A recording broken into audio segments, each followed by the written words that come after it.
Hello everyone. In this video, we will see how to use Gumroad to sell your products online. First, open up the Gumroad website. The link is in the description.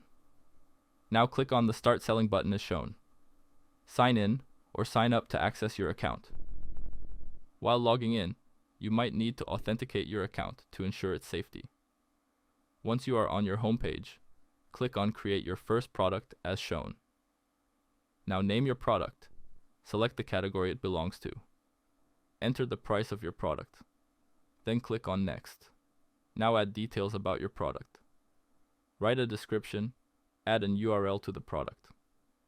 Enter your domain and click on Upload images or videos to upload an image or video of your product.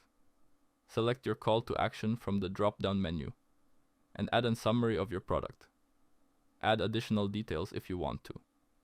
You can even add integrations so that your customers can add your community if you have one.